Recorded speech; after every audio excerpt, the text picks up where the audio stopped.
আসসালামু আলাইকুম প্রিয় ভাই বোনেরা, এই যে আমি এখানে 250 গ্রাম আদা আমি ছিলা নিছি, ছিলা ধুইয়া শুকাই নিছি। এই আদার আচার বানাবো, তার জন্য এই যে মিঠাই নিছি। এই যে এখানে এই যে তালের গুড় বলি, এই যে দুইটা আছে। 250 গ্রাম আদা তো, তার জন্য এরকম দুইটা মিঠাই নিলে এনাফ। আমি আদাটা কুচাইয়া মানে ছেঁচা নেব, মানে বাটা না, ছেঁচা হাফ নিয়ে আমি আসি। এই যে আচার বানানোর সব মশলাগুলো আমি এখানে নিয়ে নিছি। এই যে পাঁচফোড়ন,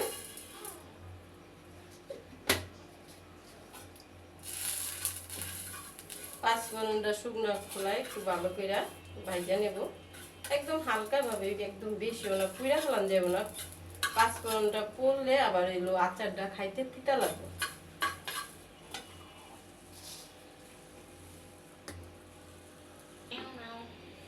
এই যে পাঁচফোড়নটা ভাজা হয়ে গেছে, এখন আমি একটু শুকনো মরিচ ফাঁকি দেব, দিয়ে হালকা ভাবে একটু লাড়া দেব। এখন এই যে দিয়ে দেব পানি।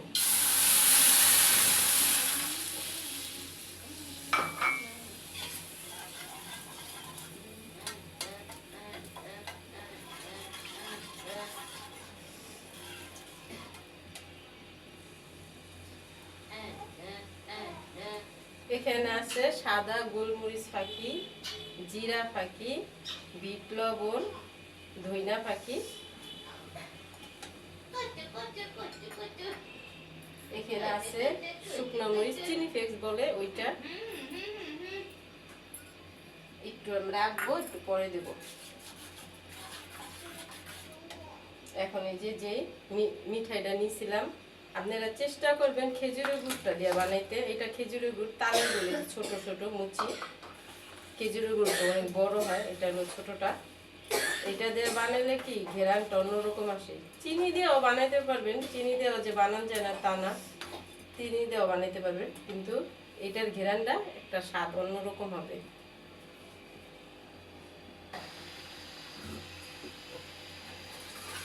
এই যে মিঠাইটা এরকম হইব, যেমন এইরকম এরকম একটার একটার আসবো। এই সময় আপনি এই যে তেজপাতাটা আর এই যে আদাটা আমি কিভাবে করছি দেখুন। চপারও করতে পারেন, কি শিল দিয়ে পাটার পুতোটা বলি আমরা, ওইটা দিয়েও ছেঁচতে পারেন। আর বেশি করে ব্লেন্ডারে করে দিতে পারেন অল্প, কিন্তু এরকম পুতা দিয়ে করলেও সুন্দর হয়, চপারে করলেও সুন্দর হয়। আর ব্লেন্ডারে করলে কি একটু বেশি মিহি নিয়ে যাবে, তাহলে এই যে দানা দানা যে ভাবটা, এটা হয় না। আর যদি হইতে পারেন তা তো করলেন।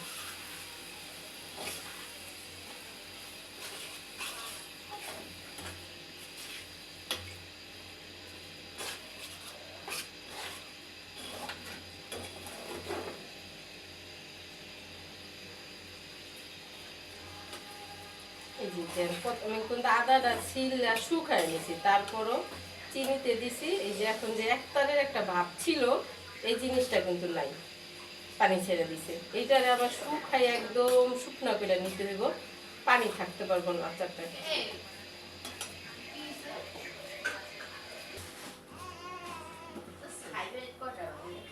এই যে এখন কিন্তু একদম শুকনা শুকনা করতে হইব, কমাই দিছি দেন। এই যে শুকাইতে যদি আপনাদের একটু সমস্যা হয়, যে এটা পাতলা পুইরা যায়, তাহলে এরকম একটা এই টিনের নিচে, তাওয়ার নিচে একটা টিন দিয়ে নেবেন। এই যে এরকম একটা তাওয়ার নিচে একটা টিন দিয়ে নিয়ে আর শুকাই দেবেন। মানে এই আচারটা শুকাইতে হইবে, বুঝছেন? আচারটা কোনো পানি থাকতে হবে না। এখন আমি যে তেজপাতা যে দিছিলাম, তেজপাতাটা আমি উঠে হেলাবো, এইটার আর প্রয়োজনে গ্রানটা যতটুকু যাওয়ানোর গেছে, তেজপাতা দুইটা উঠে আমি ফালাই দেবো।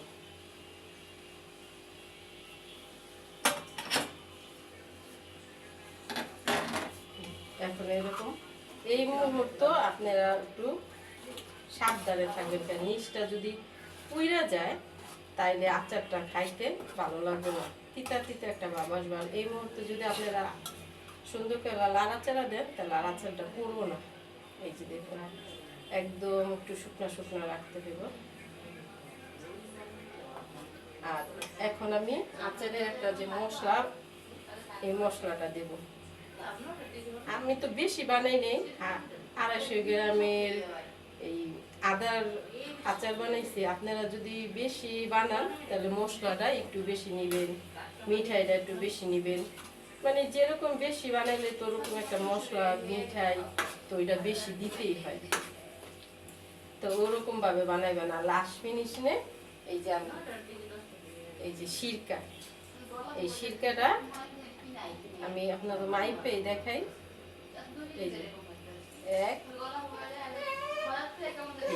এই মুখা একদম পারফেক্ট। আমার 2 মুখা সিরকাই দরকার ছিল, 2 মুখা সিরকাই আছে, তার জন্য আমি 2 মুখা সিরকা দিয়ে দিব।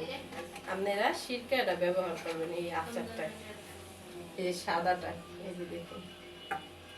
আর এখন আবার সিরকাটা দেওয়ানে আবার একটু পানি ছাড়বো, ওইটা হলো আবার শুকাই দেব। মানে আচারটা ধৈর্য নিয়ে বানাইতে হয়, যে তাড়াহুড়া করে আচারটা হয় না, একটু ধৈর্য সহজে বানাইলে মানে আচারটা ভালো হয়।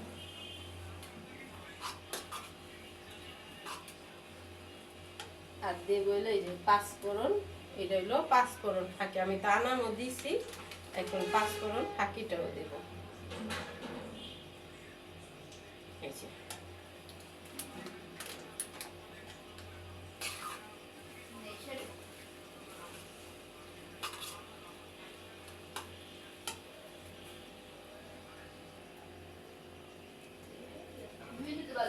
এই যে আচারটা আমার হয়ে গেছে, দেখুন বন্ধুরা। এখন আমি নামাই নেব।